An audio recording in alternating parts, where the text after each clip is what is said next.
जब जून से लेकर सितंबर के महीने में इस मौसम में विषाणु रोगों की समस्या बढ़ जाती है।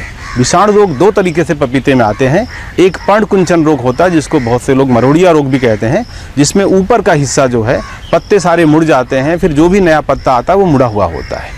ये सामान्य रूप से सफ़ेद मक्खी द्वारा फैलाया जाता है। इनका प्रबंधन कैसे करें, उसके लिए हमें ये करना चाहिए कि खेत को जून से सितंबर के महीने में साफ़ सुथरा रखना चाहिए। किनारे किनारे खेत में पपीते की पौध जो व्यावसायिक खेती करते हैं, किनारे में वो कोई ना कोई ट्रैप क्रॉप लगाएं, जैसे ज्वार है, बाजरा है, मक्का है या बेबी कॉर्न है। जून से सितंबर के महीने में जब ह्यूमिडिटी बढ़ जाती है, उस समय हम नीम ऑयल का 3 मिलीलीटर मात्रा को 1 लीटर जल में घोल के छिड़काव करें 15 दिन के अंतराल पर। अगली बार हम इमिडियोक्लोरापिड जैसे रसायन का प्रयोग करते हैं, जिसकी 1 मिलीलीटर मात्रा 3 लीटर जल में घोलकर छिड़काव करें, और ये 15 से 20 दिन के अंतराल पे करें। अब हम आते हैं दूसरे विषाणु रोग की तरफ, जिसको कहते हैं पपाया रिंग स्पॉट वायरस, जो दुनिया में सबसे खतरनाक विषाणु रोग है और बहुत तेज़ी से फैलता है। इसको फैलाने वाला माहू है। हम जानते हैं कि माहू का 2 मौसम बहुत ही खतरनाक होता है। एक, जैसे हम अप्रैल के महीने में आते हैं उस वक्त माहू की संख्या बहुत बढ़ जाती है।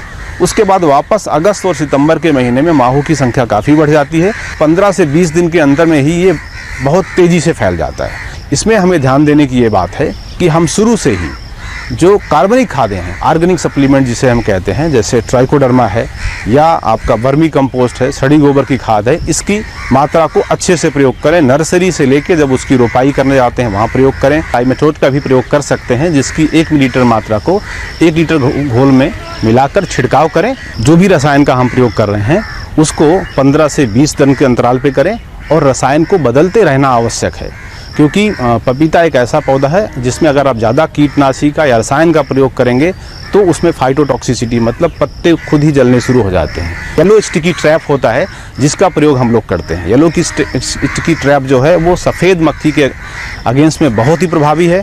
नेट हाउस, नर्सरी, इन सब क्षेत्रों में तो उसका प्रभाव 100% तक है। लेकिन बाहर में हम जब प्रयोग करें तो खुला वाला ना प्रयोग करें।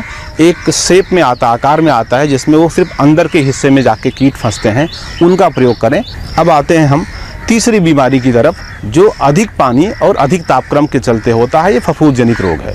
इसके लिए आवश्यक है कि जब हम रोपाई करने जाएं तो कम से कम 20 ग्राम ट्राइकोडर्मा का प्रयोग वो उसके गड्ढे में सड़ी गोबर की खाद के साथ करें, रोपाई से 1 सप्ताह पहले। दूसरा, कभी ऐसे किसी खेत का चुनाव ना करें जिसमें पानी रुकता हो। जब भी मल्चिंग करें तो ध्यान दें कि नीचे का तापक्रम 25 डिग्री सेल्सियस है। जो मिट्टी के 15 सेंटीमीटर नीचे का क्षेत्र है वहाँ का तापक्रम 25 डिग्री सेल्सियस से ऊपर ना हो। जो उसके आसपास की मिट्टी, बारिश में बूंदों को पड़ने के चलते मिट्टी जाके तने पे पड़ती है, और जब तने पे पड़ती है तो इस फफूंद का जो इन्फेक्शन है वो स्टेम पे होता है, जिसे हम कॉलर रॉट कहते हैं। और कई जगह जब पुराने पौधे होंगे, जो 1 साल पुराने पौधे होंगे, उसमें फुट रॉट होता है। रोकथाम करने का तरीका ये है कि आप कॉपर ऑक्सीक्लोराइड का पेस्ट बना लीजिए।